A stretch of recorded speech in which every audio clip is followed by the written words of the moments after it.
All Vidarbha conclave में मंच पर उपस्थित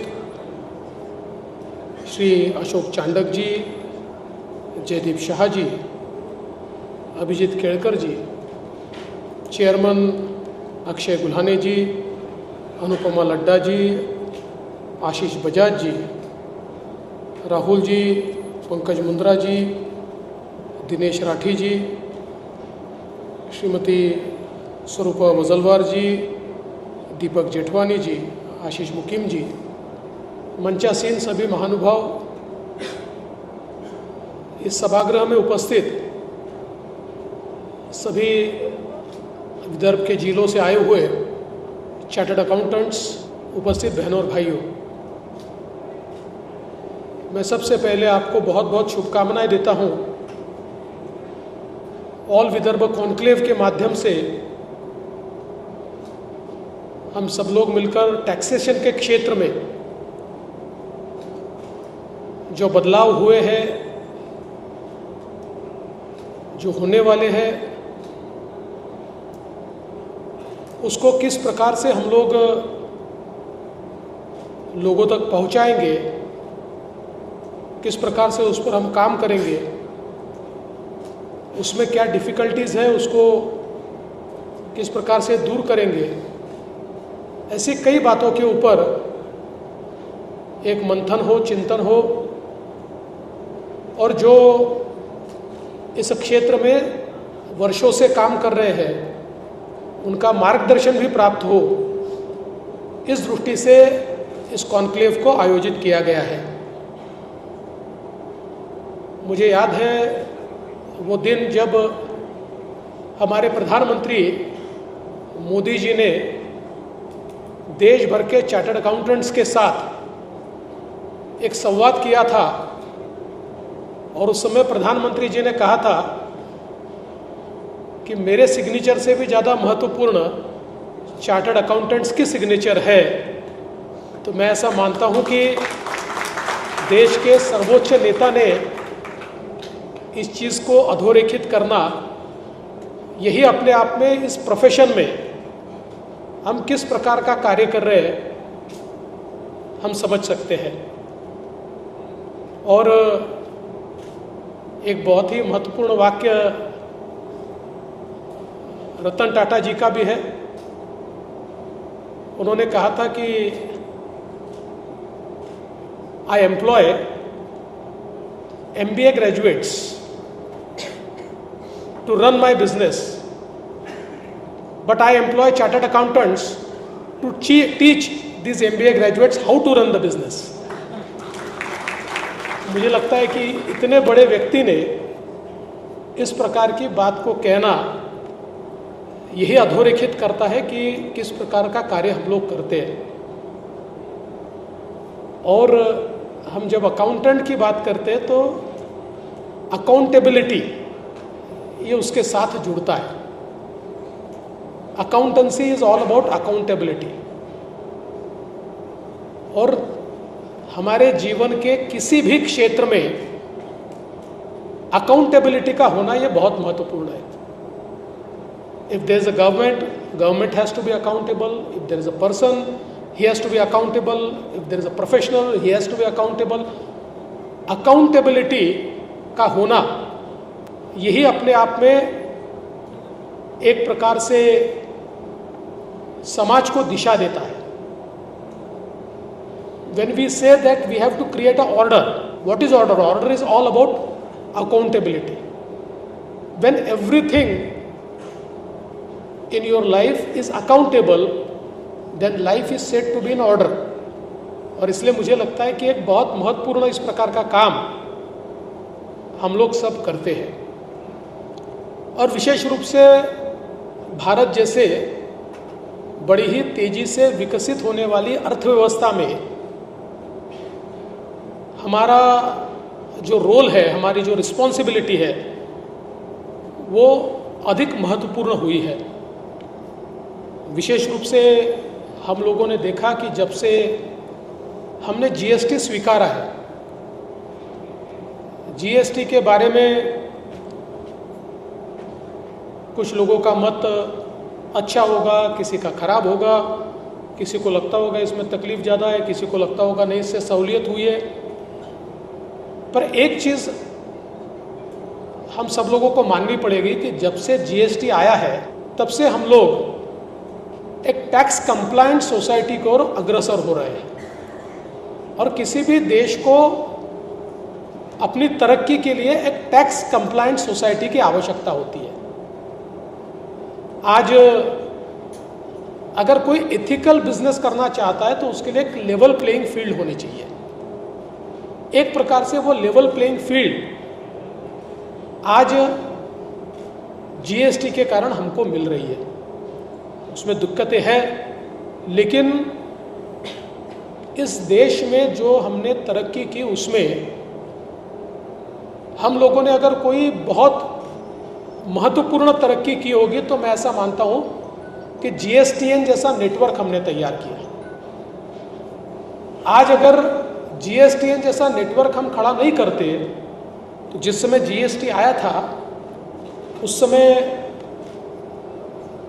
कई जगह मैं जाता था, कई संगोष्ठियों में जाता था, कई एसोसिएशंस में जाता था, तो कई जगह मुझे भाषण सुनने को मिलता था कि दुनिया के 100 देशों ने जीएसटी ट्राई किया, उसमें से 90 देश फेल हो गए। भारत जैसा खंडप्राय देश है, यहाँ इतनी अलग अलग लोग हैं, अलग अलग हमारे स्टेट्स हैं, यहाँ पर जीएसटी सफल नहीं हो सकता।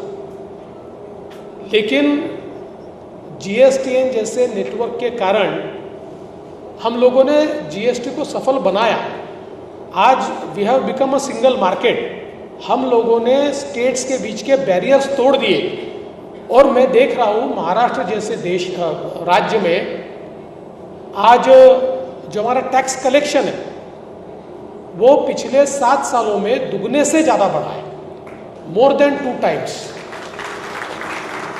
तो इसका मतलब ये है कि हम एक टैक्स कंप्लायंट सोसाइटी की ओर बहुत तेजी से बढ़े। एक हमने लेवल प्लेइंग फील्ड तैयार की है और आज जिस प्रकार से हमारे प्रधानमंत्री जी ने अपेक्षित किया था कि हमारे जो अकाउंटेंट्स हैं उनके जिम्मे इस जीएसटी को सफल बनाना है, और मैं ऐसा कहूँगा कि आप लोग इस परीक्षा में पूरे तरीके से खरे उतरे और इसी के कारण आज देश में हम लोग देख सकते हैं इनडायरेक्ट टैक्स, डायरेक्ट टैक्स दोनों में भी एक बॉयंसी हमको दिखाई पड़ती है।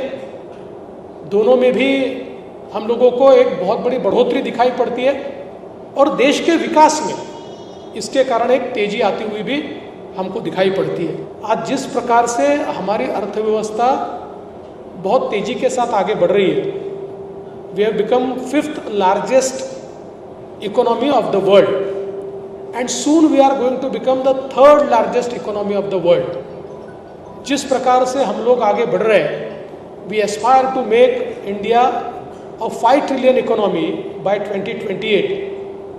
लेकिन दुनिया के लोग ये कहते हैं कि between 2028 and 2030 India can become 9 trillion economy. हम 9 ट्रिलियन की इकोनॉमी भी हो सकते हैं। जिस गति के साथ आज हमारा विकास हो रहा है, जिस गति से हमारी अर्थव्यवस्था बढ़ रही है, और मुझे ऐसा लगता है कि अगर हम विकास के मॉडल को देखें तो एक मॉडल ये हम लोगों ने देखा कि जिसमें हम सभी लोग गरीब रहे और गरीबी की ओर भाषण करते रहे और देश चलता रहे, ये एक मॉडल था। या दूसरा मॉडल ये है कि हमारे देश में जो भी गुणवत्ता है, हमारे देश में जो एंटरप्रेन्योरशिप है, हमारे देश में जिस प्रकार से प्रोफेशनलिज्म है, इन सभी को एक लेवल प्लेइंग फील्ड हम लोग दें और देश की अर्थव्यवस्था की तरक्की करें। और अर्थव्यवस्था की तरक्की के कारण देश की तिजोरी में जो पैसा आता है उसके माध्यम से हम गरीबी निर्मूलन का काम करें। और मुझे लगता है कि प्रधानमंत्री मोदी जी ने दूसरा रास्ता अपनाया, इसीलिए एक और हमारी अर्थव्यवस्था दुनिया की सबसे तेजी से विकसित होने वाली अर्थव्यवस्था बनी। और साथ साथ आज हम लोग गरीबी निर्मूलन का जो कार्य कर रहे हैं, मात्र 10 वर्षों में 25 करोड़ लोगों को गरीबी रेखा के बाहर निकालने का काम जो इस देश के अंदर हुआ है, आज यूनाइटेड नेशंस भी कहता है कि इस शताब्दी का ये सबसे बड़ा चमत्कार है कि इतने कम समय में इतने लोगों को हम गरीबी से बाहर निकाल पाए। आज हम महाराष्ट्र का विचार करते हैं तो महाराष्ट्र में भी हम लोगों ने प्रयास किया है, we want to become the first sub national $1 trillion economy. और मुझे बताते हुए खुशी होती है कि इस साल हमने $500 बिलियन का मार्क पार कर लिया है। Maharashtra is way ahead of other states. हमारे पीछे का जो स्टेट है वो अभी 300 बिलियन पर है, हम 500 बिलियन से आगे चले गए हैं। और हमारा ये प्रयास है कि by doing business usual in any ways we will be $1 trillion economy by 2032-2033। But we aspire to make Maharashtra $1 trillion economy by 2028-2029। और इसके लिए विकास की गति को बढ़ाने का हमारा प्रयास है। आज हम लोग देखते हैं कि in today's era speed of travel and speed of data are two things which will determine the growth. Speed of travel इसलिए क्योंकि स्पीड ऑफ ट्रैवल से हम लोग ग्लोबल सप्लाई चेन में एक अहम भूमिका निभा सकते हैं। गुड्स का मूवमेंट अगर फास्ट होता है तो उसके कारण हम सभी लोग जानते हैं कि इकोनॉमी ऑफ स्केल तैयार होती है और साथ साथ ईज ऑफ लिविंग भी आता है। आज एक समृद्धि महामार्ग अगर बन जाता है तो हम लोग देख सकते हैं कि इतनी तेजी के साथ हम लोग मुंबई चले जाते हैं, हमारे गुड्स मुंबई पहुंच जाते हैं, डिस्टेंसेस कम होते हैं, तो उसका व्यापार को बड़ा फायदा होता है। और आज हम जिस एरा में हैं उस एरा में स्पीड ऑफ डेटा ये भी बहुत महत्वपूर्ण है, क्योंकि जिस प्रकार से हमारा जॉब मार्केट चेंज हो रहा है, जिस प्रकार से हमारी अर्थव्यवस्था डेटा ड्रिवन हो रही है। हम लोग पहले कहते थे कि भाई data is more precious than oil, आज वो हो गया है। अभी ऑयल की कीमत से डेटा की कीमत आगे बढ़ गई है, इट इज सरपास्ड। और भारत एक ऐसा देश है जो दुनिया में सबसे ज़्यादा डेटा कंज्यूम कर रहा है, डेटा तैयार कर रहा है। तो ये जो स्पीड ऑफ डेटा है, हम लोगों ने 5G लॉन्च किया।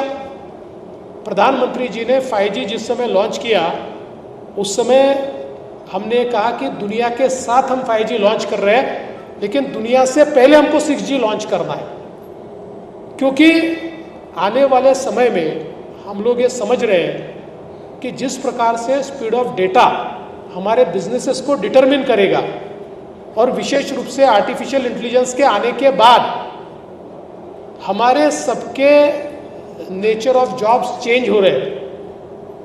मैं ऐसा मानता हूँ कि आपके भी क्षेत्र में आर्टिफिशियल इंटेलिजेंस के टूल आपका जॉब का नेचर पूरे तरीके से बदल रहे होंगे। आज हम लोग देखते हैं कि एक ज़माना था, मैं चूँकि वकील हूँ, प्रैक्टिस तो ज़्यादा की नहीं, लेकिन जो वकालत करने वाले लोग हैं उनका सबसे बड़ा काम होता था कि भाई एक केस है तो इसमें सुप्रीम कोर्ट ने क्या जजमेंट दिया उसको ढूंढो, अलग अलग जजमेंट का कंपाइलेशन करो। अब ये सारा कंपाइलेशन चैट जीपीटी कर देता है, उसको केवल कमांड देनी पड़ती है, उसमें ढूंढने की आवश्यकता नहीं पड़ती। तो मुझे ऐसा लगता है कि ये जो एक चेंज है इसको भी हमको अडैप्ट करना पड़ेगा। देखिए, एक बात पक्की है कि आर्टिफिशियल इंटेलिजेंस ये ह्यूमन इंटेलिजेंस से आगे नहीं जा सकता, एक टूल है। मैं हमेशा ये कहता हूँ कि हमसे तेजी से घोड़ा दौड़ता है, लेकिन घोड़े पर हम बैठ गए तो उसको किस दिशा में दौड़ाना है ये हम तय करते हैं। आर्टिफिशियल इंटेलिजेंस भी एक ऐसा घोड़ा है कि जिस पर बैठकर हम उससे आगे सोच सकते हैं, उसके आगे थिंक कर सकते हैं, और उसके माध्यम से हम लोग अपनी एफिशिएंसी को, अपनी अकाउंटेबिलिटी को और ज़्यादा बढ़ा सकते हैं। तो मुझे लगता है कि आने वाले 5 साल सारे प्रोफेशंस के लिए एक प्रकार से संक्रमण के साल है, जब व्यवस्थाएं चेंज होने वाली है, उन व्यवस्थाओं के लिए जो हमने टूल्स तैयार किए हैं वो टूल्स चेंज होने वाले हैं। आज हम लोग स्टेट जीएसटी में आर्टिफिशियल इंटेलिजेंस का टूल यूज करते हैं, तो हम लोगों को कम से कम रेड करते हुए, कम से कम लोगों को तकलीफ देते हुए कौन इवेजन करता है टैक्स का, ये हम लोगों को पता चल जाता है। तो धीरे धीरे हम लोग इसकी ओर बढ़ रहे हैं और मुझे लगता है कि आपने भी उसका विचार किया होगा। उसकी एडेप्टेबिलिटी, एक न्यू ऑर्डर जो तैयार हो रही है, इस न्यू ऑर्डर की एडेप्टेबिलिटी, इसके ऊपर भी हमको विचार करना पड़ेगा। आज हम लोग देख रहे हैं कि जिस प्रकार से लॉजिस्टिक्स का क्षेत्र एक सेंटर स्टेज ले रहा है, क्योंकि धीरे धीरे हम जैसे ही मैन्युफैक्चरिंग इकोनॉमी की ओर बढ़ रहे हैं, तो मैन्युफैक्चरिंग इकोनॉमी को सर्विस इकोनॉमी जब तक उतनी रोबस्ट डेवलपमेंट के साथ आगे नहीं बढ़ाती, जब तक ग्लोबल सप्लाई चेन में हम लोग भागीदारी नहीं करते, तब तक ये जो परिवर्तन है, इस परिवर्तन को हम नहीं ला सकते। और मुझे लगता है ये परिवर्तन हमारे देश में हो रहा है, हमारे प्रदेश में हो रहा है। अभी परसों ही हम लोगों ने नई लॉजिस्टिक पॉलिसी तैयार की। इस पॉलिसी में नागपुर और वर्धा के बीच हम लोगों ने नेशनल लॉजिस्टिक हब तैयार करने का निर्णय लिया है, जो एक ऐसा लॉजिस्टिक हब होगा कि नागपुर का जो एक सेंटर प्लेस के रूप में, एक 0 माइल के रूप में जो एक ज्योग्राफिकल एडवांटेज है, उस एडवांटेज को लेते हुए नागपुर को पूरे देश का डिस्ट्रीब्यूशन हम कैसे बना पाए, इस प्रकार का प्रयास हम लोग इस लॉजिस्टिक हब के माध्यम से करने वाले हैं। तो मुझे लगता है कि ये सारी चीज़ें जो मैं आपके सामने रख रहा हूँ, मैं इसीलिए रख रहा हूँ कि ये हर चीज़ आपका रोल बढ़ाने वाली है। ये हर चीज़ आपके लिए नए अवसर भी तैयार करने वाली है और नई चुनौतियाँ भी तैयार करने वाली है। और मैं ऐसा मानता हूँ कि इस प्रकार के जो कॉन्क्लेव हम करते हैं, कॉन्फ्रेंसेस हम करते हैं, इसका फ़ायदा ये होता है कि अवसर और चुनौतियाँ, ये दोनों के ऊपर एक ब्रेनस्टॉर्मिंग होता है, एक नई दिशा तैयार होती है, सभी लोग उसमें एक अवेयरनेस लाते हैं और इसके कारण हमारे प्रोफेशन को भी हम लोग एक स्टेप आगे ले जाते हैं और लोगों की सुविधा के लिए भी हम लोग एक स्टेप आगे जाते हैं। तो मैं आप सभी को बहुत बहुत शुभकामनाएं देता हूँ।